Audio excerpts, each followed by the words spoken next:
When we first moved to New Zealand 6 weeks ago, the most frequent recommendation that we've heard is you need to go see the Lupins. And so after weeks of researching when and where the best time to go see them would be, we got this message. Hey, do you want to go off-roading across 26 river crossings to go see the Lupins this week? And because we're still doing repairs on our own Land Rover, today we're going to be trading in our Discovery for a Defender. And we're going on an adventure.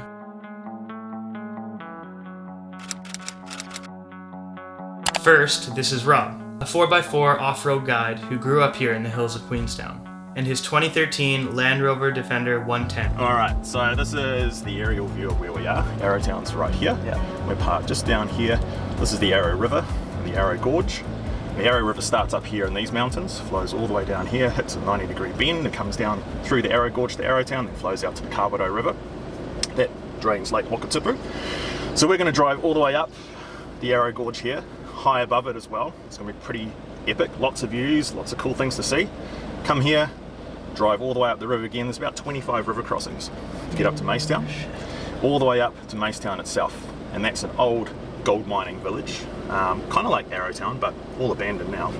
Oh yeah, it's like a ghost town, right? It's like a ghost town, yeah. Yeah. It's kind of cool. There's two little buildings we can check out, a lot of cool swimming holes, but once we get to about here, the whole valley system opens up and it's like unreal.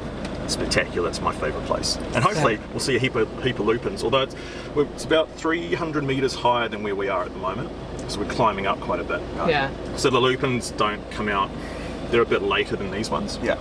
So I'm hoping we'll see quite a few, like that picture I sent you guys, but yeah, I don't know. We'll see how we go. See how we go. Yeah, we'll see. A few swimming holes, but That sounds great. Yeah, woo! Our adventure started in Arrowtown, and immediately we started off getting right into the river before climbing up to our first viewpoint.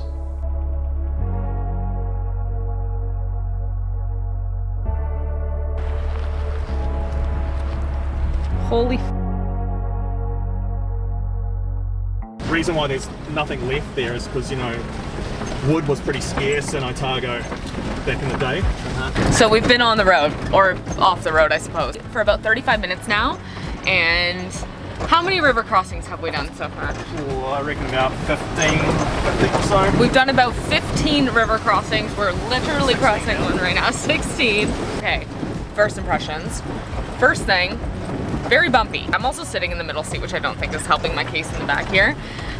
We were hoping to see some lupins today, and we've seen loads. It is so beautiful. It's just such a special experience being able to go and see a different side of New Zealand that is far away from everybody else, that you can only access, number one, if you have the courage to walk it, or bike it, I suppose, or if you have a 4x4 vehicle like this. And while we're like kind of jealous that we don't have our own Land Rover, it is really valuable for us to be able to watch someone who actually knows what they're doing. So I'm not coughing up my iced coffee yet, so we're doing well.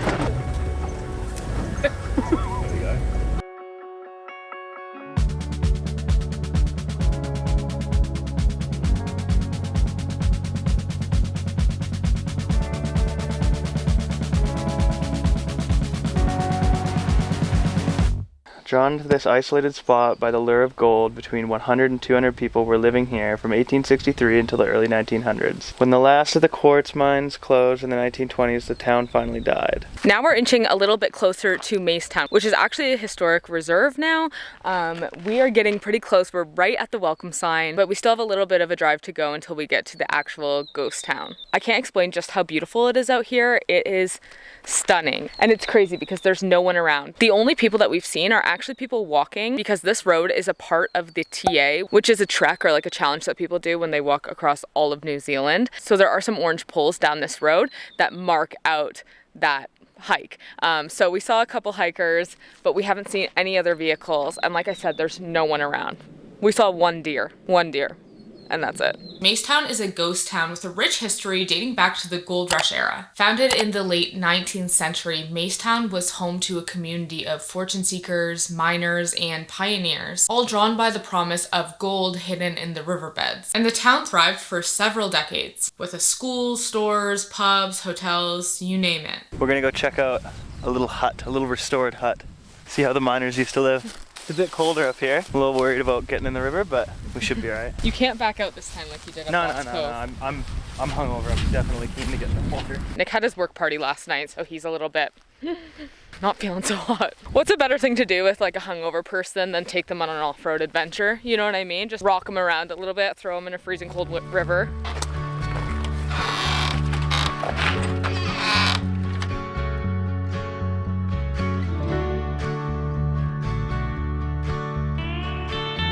As the gold fever waned, so did the town's prosperity. By the early 20th century, Macetown was largely abandoned, and it now stands as a living museum, accessible only via an off-road adventure. Land Rover's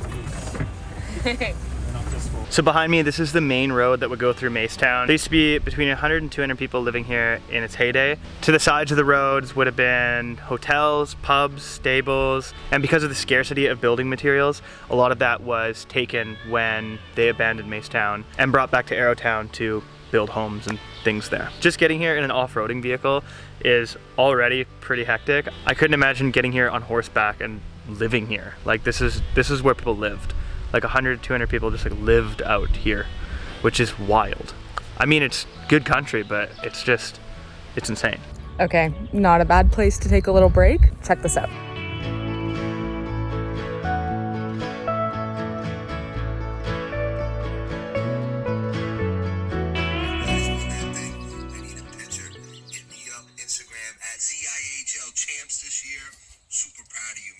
And if you listen closely in the background, you can hear Nick being recruited to play hockey here in Queenstown. Getting the contract. I'll get my people to talk to you. Yeah. Yeah, my agent. Yeah, you gotta. My agent will talk to your agent.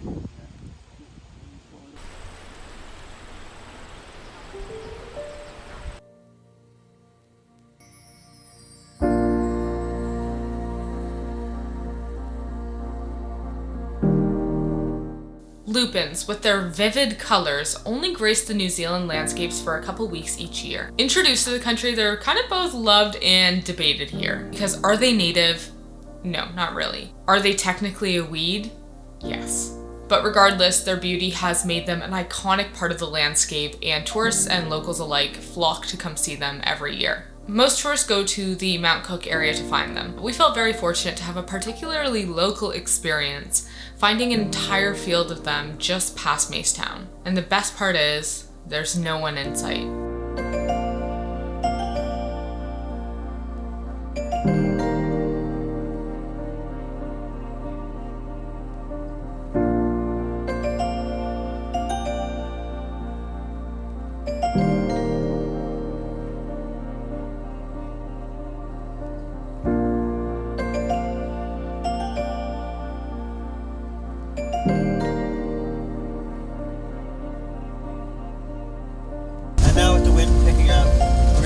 Somewhere to swim.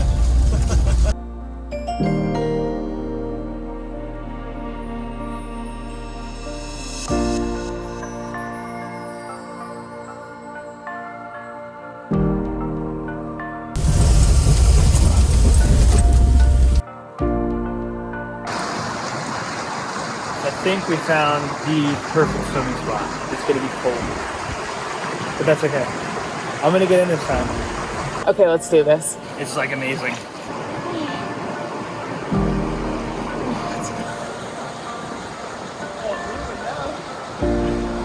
There he goes. Bye. See you in Arrowtown. I'm so glad we got a Discovery. So we can do this ourselves. Yeah. At first I thought the water was gonna be really cold. Like it is freezing, but it's not as cold as I thought.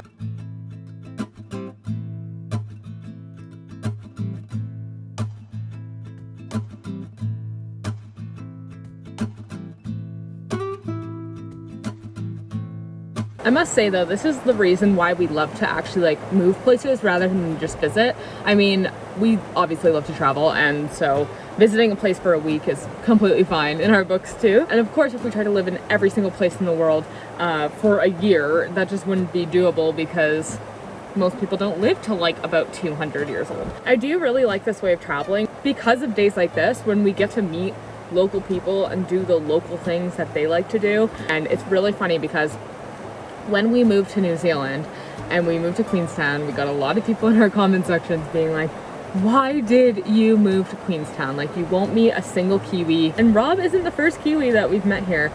We've actually been so lucky to meet so many people from New Zealand, and these are his stomping grounds. So we know that we can trust him to find all the best spots, and spots like this are just absolutely incredible.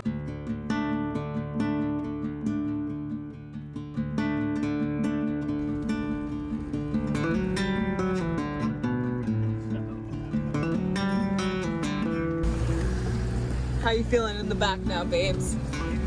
Oh.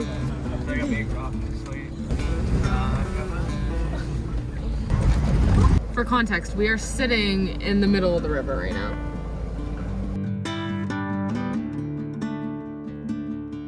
Definitely never done anything like this before. After an entire day of being rocked around by terrain, jumping in the river, being eaten by sandflies, and even Nick joining a hockey league, we were back on flat ground. We can't thank Rob enough for showing us the 4x4 ropes here in New Zealand, and since we only have one more repair to make on our vehicle, we're already planning our next off-grid adventure with him very soon. So today, not only can we say that we saw the Lupins, but we made a friend. And isn't that what travel is all about? Thanks for watching.